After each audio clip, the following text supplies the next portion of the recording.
Hey guys, welcome back to my channel. My name is Kayla Ann. Don't forget the hyphen. And this is the Chronicles of Warrior TV. So I have been in the hospital now for Lord 4 days, I believe. Went to the emergency room, left, came back. That's when I found out I was anemic. Ended up having to come back. And been in ever since. Got my exchange, things like that. Excuse me. And today is the very last day of 2023. I have not spent the New Year's in the hospital for a very, very long time. So I'm dealing with my emotions on that. At least I didn't spend my Christmas here. Okay, you have to be grateful of the little things. But I just wanted to show y'all that sometimes you just have to regroup and come together, even if it's on a holiday. And yeah, I hope to see y'all next year. I made it back. I ended up going to the emergency room. I don't know if I filmed, if it's up to the footage, we'll see. But anyway, I just made it back home from the hospital not too long ago, like literally close to an hour ago. Took me a shower, about to relax because I know for a fact that I'm probably gonna go to sleep because now it's recovery time. But before I do that, I wanted to speak on something that happened in my hospital stay. So I hope everybody, I'm gonna just say this first. Knowledge is power. Like when people say knowledge is power, that is so true. It has even more power when you apply the knowledge. You can know all day long, but if you don't apply it, then it just literally defeats the purpose. So I had this nurse. I had an incident in the hospital recently with one of the nurses. She turned out to be the charge nurse, but she was also my nurse, right? So she, long story short, she got an attitude. And she had an attitude or whatever. I honestly don't care. It is what it is. But where was I going with that? She has an attitude. Now from the first interaction that I had. Mind you, she comes back. She's my nurse the second night. She comes in, she draws my blood or whatever, and turns out she was not giving me my pain medication. She was pushing for, so I would get, because Dilaudid makes me itch, I get Benadryl along with Dilaudid. She pushed the Benadryl, but she was not pushing my pain medication. So I had filed a complaint on her. This is my third time going to Norfolk General, which is the hospital, and having issues there. Quite frankly, I am sick of it. Like one of my neighbors, she was like, look, people have issues with Norfolk General all the time. Like some people just end up suing them. She was like, you have a lawsuit on your hands.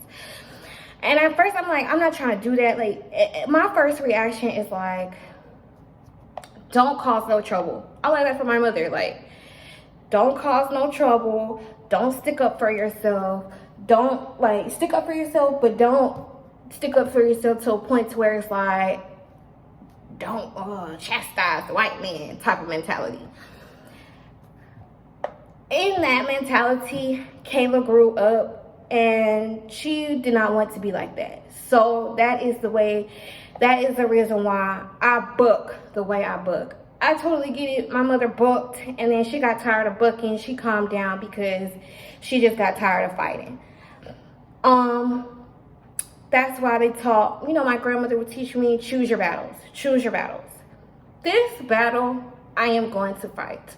The only reason why I say this, I'm not saying that I'm going to sue them. I'm not saying that. But what I'm saying is, this battle I choose to fight with this channel and just educating y'all chronic care advocates. Because within the next couple of years, advocating for yourself is going to be one of the biggest, hardest things that you will ever have to do, but it's going to be well worth it. I didn't receive pain medication until I spoke up and said something about it.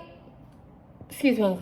And then another nurse came in, and now it's like, now she has to do her job. She has to administer the medication, because she knew, like, when she came in, the comment that she made, she knew she was in trouble.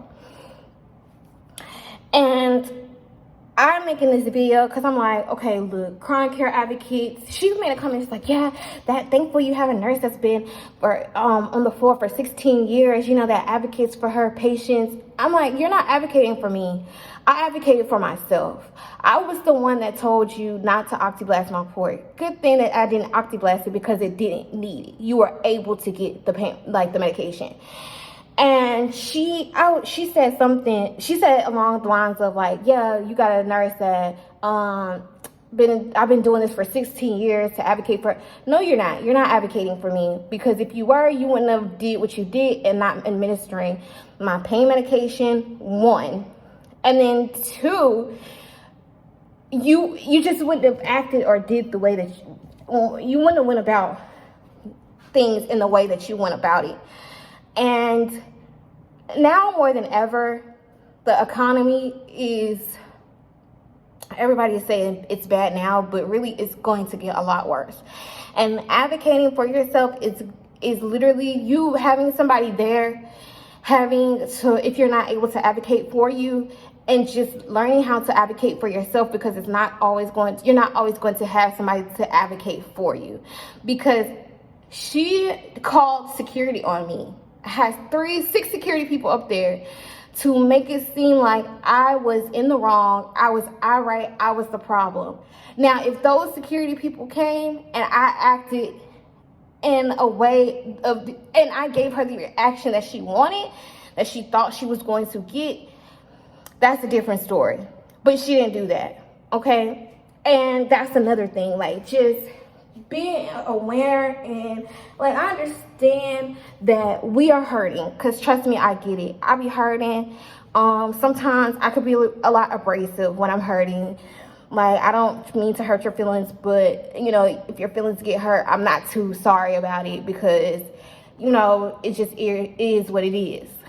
I don't get to the point of where I'm rude, belittling, like those things. Like, I don't do that. But I definitely know I can definitely curse you out without cursing you out. Like, I could professionally curse you out. Like, I know how to do that. My mother, being the woman that she is, I tell people, I explain to people all the time. Excellent businesswoman. Not so good mother. But okay. But being the woman that she is, she did teach me to pay attention to my surroundings. Well, I think that was more my dad did that, but that's besides the point. I'm glad I did, because if something didn't tell me to go and look in that needle box, insisted on me paying attention to those nurses, and I need to take my hair down, child, together. I got time to take it down. But anyway, and just, you know, as paying attention to those nurses and going to look at that needle box, I wouldn't have had confirmation evidence of her not even giving me my pain medication. Like, she pushed the Benadryl, flushed the Benadryl, and dumped in the needle box my pain medication. Like, she gave, and scanned it out like she gave it to me. Made it seem like she gave it to me, but she never gave me the medication. So that is the point of the video. I understand we're hurting. I get it. I totally get it. Like, I really, really do. Like, and I'm not negating your pain. I'm not saying every nurse is like that. But now more than ever, we are going to have to pay attention to what our nurses are doing, what our doctors are doing, and how they're going about it. Because if you don't, they are going to pile you in a box like you're everyone else. Oh, they're like they always do. Oh, they're just here for pain. They're just here for medicine. And they're just here to do it, and shuffle you off like we are not part of the patient demographic, as Mike said. Y'all are still patients. Y'all are still part of the patient, You know, like I totally get it from both sides. Like I'm understanding from both sides because I know what it's like to work on one side, and I also know what it's like to be a patient. But we are going to have to pay better attention to how they are. We're just going to have to be more hands-on with our care. Bobby Soldier, he advocates for the natural route. I totally get that part. Like I get it. Like and I agree with him wholeheartedly. I can't wait till one day to interview him because I implement a lot of that natural stuff in a lot of that natural stuff in my daily routine and stuff like that, especially now more than ever. And he tells you, like, you're gonna have to put your health in your own hand. You can't depend on his doctors, things of that nature. But push comes to shove, no matter how well you prepare not to have a pain crisis, you're going to have a pain crisis. It took me a while to accept the fact that I had sickle cell, because trust me, I was still in my late 20s, not accepting, as Chad would say, my limitations. Like, I just had a hard time accepting my limitations. I get it, I understand. So I'm preaching to the choir, right? But we're gonna have to do better. Because her attitude and her nonchalant way of the reaction of her getting caught showed that she's done it before. I'm not the first person that she has done that to. And she was mad comfortable doing it that way. She was mad comfortable saying, oh, well, you refused it. Like, she was, I'll just say you refused. I'll just say you refused. That's not what I did. That's false documentation because I never refused anything whatsoever. So she's comfortable doing that. So in me seeing that she's comfortable doing that, I had to come home and tell my chronic care advocates, you don't have to be rude. You don't have to be mean. You don't have to raise your voice. You don't have to join the circus, because that's exactly what they are, the circus. But we are going to have to be more and better aware of like how we are being treated in the hospital, and how we are being taken care of in the hospital. Because they have gotten to the point to where after the pandemic, they don't care. Life is whooping they behind. Inflation is whooping they behind. They bills is whooping they behind. And all them years of school is whooping they behind. That they still have to pay for. It's whooping they behind. So now, in high intensity situations like this, where everybody is at some type of unrest in their life, they're stressed out, we're gonna have to just, and it's so sad, because it's kind of like, we should have to be the bigger person. We should have to be the bigger person because we're the patients. I get it. Like, I totally, wholeheartedly get it. I'm just pleading with you, for me, chronic care advocate, pay attention, speak up for yourself. And I don't care if somebody sits there and ignores you, the charge nurse ignores you, go over her. If that person ignores you, go over her. You need to go up the chain of the ladder, just like they'll sit there and say in the corporate job, oh, you can't go over your manager. You got to go up the right train tracks of people in your corporate structure, like they did for America's Best. I mean, they did for my old job, America's Best. They did that. My manager was wrong. My district manager was wrong. But the simple fact that I didn't go up the way of the ladder, they made it seem like I was wrong. Same thing with that. We are going to have to implement that into our healthcare routine. Like, we have those, well, we take a bath, we'll do this to take care of our bodies, to protect our mental health. Because after that situation with her, the nurse came in.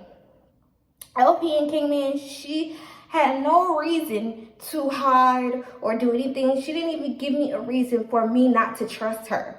But because that situation with that previous nurse, that charge nurse that turned out to be my nurse, because of that situation happened, I now have PTSD and questioning and paranoid that she didn't even give me my pain medication when she did. And that is a problem. it's a huge problem that needs to be addressed systematically altogether. But we're just gonna have to do better. I want to talk about this more, but I need to relax.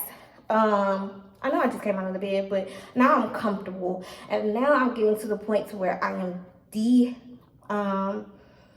not dehydrated, but I am detoxing from all of the medicine that was put in over those last couple of days. Now it's all having to come out. It's gonna have to be released. So I have to recover for that before I go back to work. So that's it. That's all I got to say for right now. I'll catch y'all later.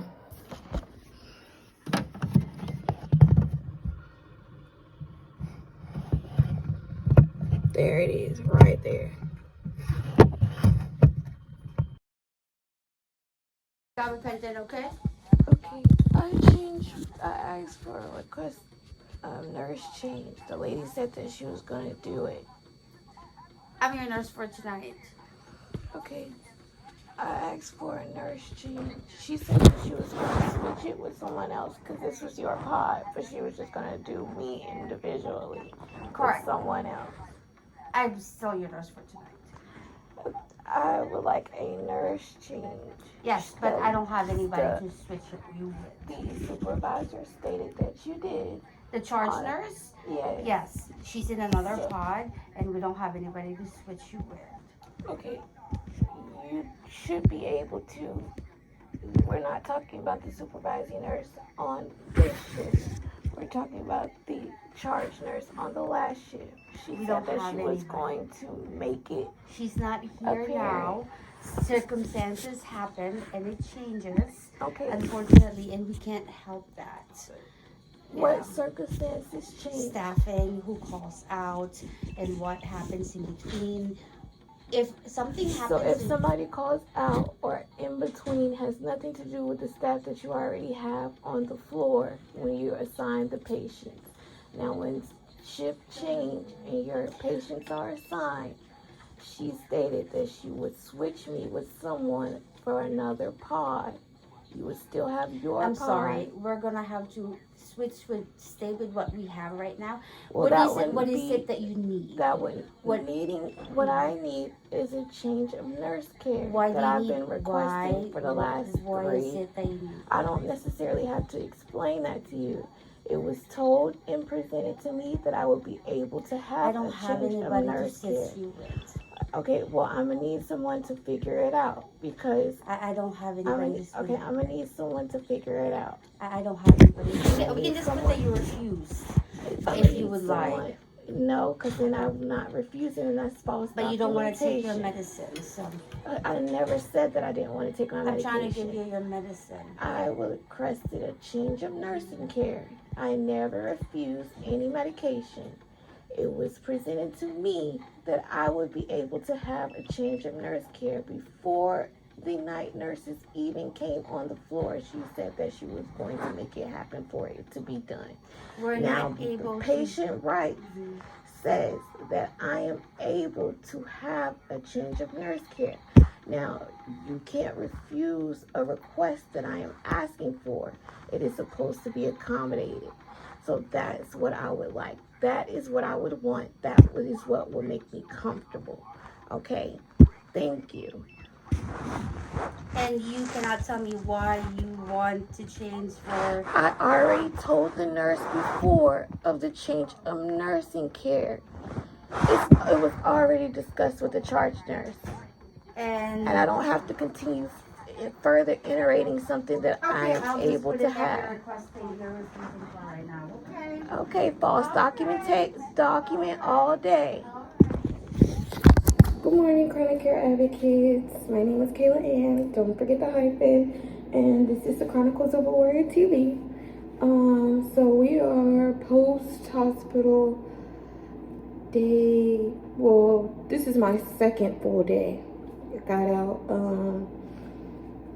what was it, Tuesday afternoon. Went to sleep right after I made that video. And then yesterday was my first full day, which is pretty rough. It was very rough. My first full day out of the hospital, it's always pretty rough because that's like the first day that you're like really experiencing withdrawal. And that morning, I didn't have any medication. I didn't have any medication or anything to like help with the withdrawal, so my body was just aching, and I couldn't get any sleep. Like last night I didn't get much sleep either.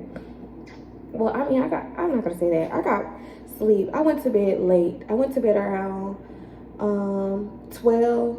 No. I went to bed around 1 or 2 in the morning, and then I just woke up around 10. So I got at least 8 hours of sleep, but it just doesn't feel like fulfilling sleep because it wasn't, which is understandable because I'm just trying to wean off of all those medications that I was on and just get back to normal and whatever. So yeah, and the other day, yesterday, thank God, I had met some people here that have been willing to, be of a help. And he took me to the pharmacy, took me to get something to eat and stuff like that. And I'm just sitting there calculating with the lady in the pharmacy of how much. Like, I couldn't get all of my medication because my insurance here is way different. Like, my insurance in Georgia was way better than my insurance here. My insurance in Georgia, I could get majority of my medications and I didn't have to pay like that much for meds. Here, I have to pay a heck of a lot of money for medication. It's just freaking ridiculous. But, I'm just, learning the area, adjusting to the changes, the new lifestyle that I have to deal with. So I was only able to get 2 of my medications, which was my pain medication and ibuprofen. Those deemed more important. I needed my thyroid medicine, but it is what it is. One older man said that if you go to the hospital and tell them that you can't afford to pay for your medications, and they're supposed to give you some. I don't know if that was true. I was supposed to find that out when I went to the hospital this last time, but because he told me right before I went to the hospital, and it slipped my mind. I didn't even bother to ask. So that's something else that I have to really ask when I go to the hospital. Well, to my doctor's appointment again. I believe I have a doctor's appointment on, I have one very soon. I know that much because we are now in January. And I think I have one on the 12th. I know I have one on the 10th. But I just have to find out like when it is because I'm not particularly sure when it is. And for the transportation, I need to be 5 days ahead or I'm going to miss my appointment. That's another thing that I hate with non-medical transport here. But that's okay. I know these things. I know what I need to do, but just when you get into the hospital, things tend to get knocked off. And you no longer, it's like you gotta adjust with the changes because you're trying to recover, you're trying to get everything back in order. So a lot of times when you get out of the hospital, the first day is just like trying to get wits in of yourself. And then the second day is like, all right, these are the things that I have to do. And then for me, I have to go to work tomorrow because I've already missed, like this paycheck is going to be really short because I missed work. And it's nobody's fault but myself because I overdid it. I knew I was coming into a pain crisis. I overdid it. And that result was me being in the hospital longer. This time I was in the hospital for a week. I haven't been in the hospital that long in a very, very long time. So it was definitely a learning lesson this time when I went into the hospital. So yeah, that's basically what we're doing today. Well, that's basically what the goal is today. So class starts next week. I had to brush my teeth, do my laundry, clean my house. My lamp came, which is so awesome. My bed frame is supposed to be here hopefully today or tomorrow. So next week I'll be able to put it together. So that's gonna be nice. And I'll have a bed. So, I mean, I can't be really, I did get some things done, and I'm learning that I have to be grateful for, the things that I did accomplish, even though I feel like I have so much more that I didn't accomplish. So I'm working on that. I'm learning to do that and just be there for myself in that manner. What else did I want to talk about? I think that's pretty much it with me today. So this is what we are wearing. We just doing like a blue leggings, okay? And then this, I got this from the thrift store, okay? Yes, thrift store. I think this was like $4 or $5. Yes, ma'am, thrift store. Anyway, what else? I had something else to say, but I can't remember. We had our tea this morning. And then I have to cook. So I have to cook for the week because, well, I bought lasagna. But I want to cook my eggplants again. And I don't think I have my cheese. I don't have like all the ingredients. I really need to go to the dollar store. That's another thing.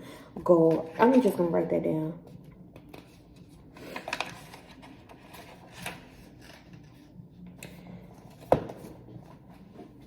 So I have things that I just need to write down.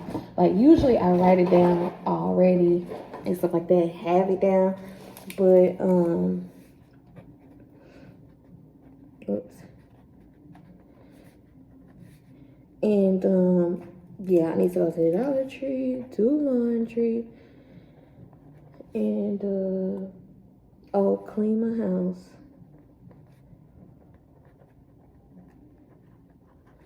And then that's pretty much it. Oh, and just prepare for class next week. I have a feeling that I'm going to have to reorder my book. This time I'm going to get it sent here. Oh, I have to update my addresses because I've never had an address like that one I have here, which is I'm learning new things all the time. So for my apartments, my address is not the same as everybody in the apartments. Like, I don't know how to explain it. It's quite weird, but some things I don't have my address updated for, and I need to do that.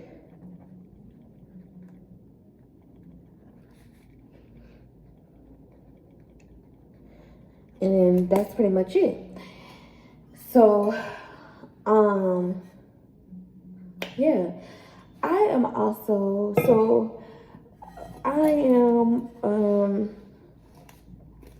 I'm avoiding talking to somebody, and being with me is hard. Like, being with somebody with a chronic illness is always hard. Like, it is. It's hard to deal with, and I'm learning that more and more. Like, I mean, I knew that with Michael, and I told myself after Michael, I wasn't gonna let anybody, deal with what I had to deal with, go through what I had to go through.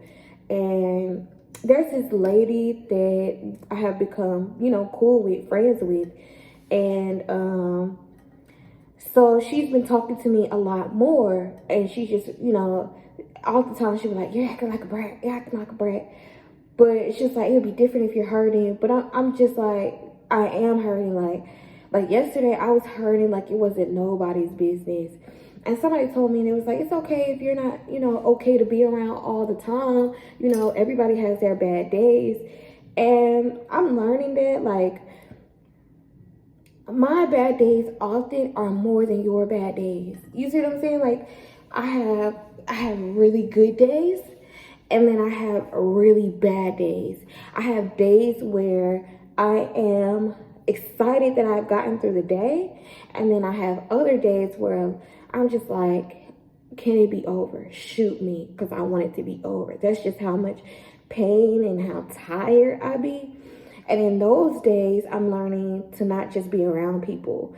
And then it's starting to make me look at, like, if I want to have a family, if I want to have kids, if I want to be, I don't think I'm going to have that. Like, I'm coming to accept the fact, like Michael said, I'm going to be by myself. And I'm okay with that. Like, I'm starting to be okay with being by myself. I'm starting to be okay with just doing things by myself, going places by myself. Maybe I'll get a cat again. I don't know. My mother could kind of ruin that for me. And everybody's like, what happened? Well, I know everybody's going to be like, what happened? But I'm not there yet to speak on it. But let's just say if I do get a cat or an animal again, which is they were like my emotional support animals. That's the reason why Michael got the dog anyway. That's why he got my man's. And then I had the cat. Anyway, he ended up giving me another cat because I was really, really sad that I didn't have a cat. And that's how Sailor Moon came. And he was so excited. I still remember in his head, he was like, "Babe, I got you a cat." Like, he was so excited. He could not wait for me to get home from the hospital. And yeah, so with what happened in the last year with my family and just understanding that, you know, not everybody loves me the way my grandmother and Michael did, and I'm okay with that. Like, I'm really okay with it. And the only reason why is because most people go their whole lives looking for the love that I had, and you know, so a lot of days I did take it for granted. I didn't appreciate it. And he knew that I loved him. He knew that I was, you know, going through things and stuff like that. He loved me through it, just like Mia loved me through it. So I'm not disappointed that, you know, from now on, I'm going to be walking, you know, majority of my path alone. Like, I'm totally okay with it because I'm not pouring from an empty cup when it comes for love. You know what I mean? So I just need to say that. I need to get it out. Like, I needed to release it and accept it and move on with it because I really wrestled with that last night.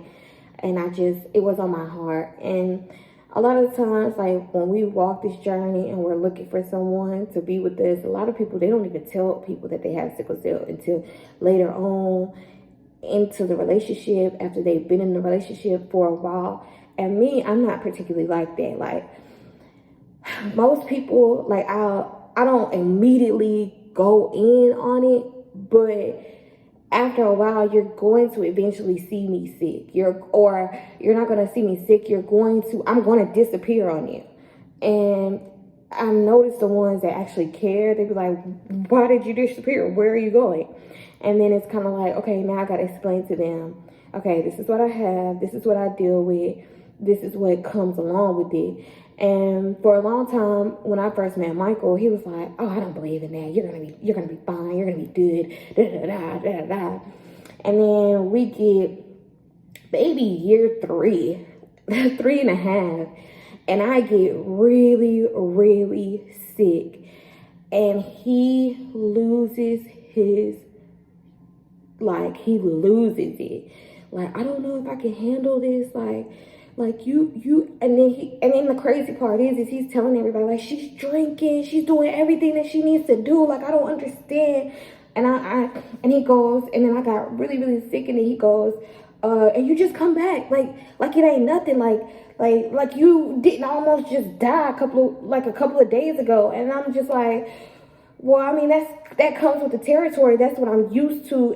It's something that I never really adjusted to, like, and something I never really dealt with or spoke on. Like, just prime example, this last hospital visit, the nurse, the way she treated me, when I told her, the lady, about it, she was like, and now you got to deal with that. Like, she was angry. She was like, you need to sue them. Like, that's inappropriate. She shouldn't have did that. Like, the nurse shouldn't have did that. Like, she really shouldn't have did that. And they be wilding in this hospital in Norfolk. Like, they really do be wilding. And I'm not letting that slide. Just know I'm not gonna let this slide. Like, but she was like tripping. I'm like, but I don't deal with things. I don't address things properly because I just want to move on. Like, I don't want to keep going in the same spot of it. I don't want to keep talking about it. I don't want to keep dwelling on it. I don't want to keep back going to it, because why? Every time I go to the hospital, it comes up. PTSD comes up really, really fast, really, really quickly. And it's not supposed to be like that when you go to the hospital. You shouldn't go to you're going to the hospital because you need help and you're stressed as it is because you're hurting. You're in a lot of pain. And like I told them before, like, I go to school, I work. Like, even when I wasn't in school, I work. I live a life. I travel. You know, I get around. So this isn't something that I really want to do. And I'm noticing here, like, in that hospital, I'm gonna have to go to another hospital to see the difference between the two. But in that hospital, I don't know. I honestly don't know. It's something that I'm gonna have to think about. There's something I'm gonna have to evaluate, and we'll talk about it later. But anyway, let me get my day started. Let me not talk about it and I'm that dwell on it, and just keep it moving, because I'm not really technically in a good state of mind right now anyway, because I am coming off of all these medications. Your emotions are all over the place. Like, I notice when I get really, really, really, really sick, when I come back to getting off of all the medications, I get really, really depressed. Like, why am I here? What am I doing? Why am I starting over again? And starting over again isn't the problem for me. It's just the fact that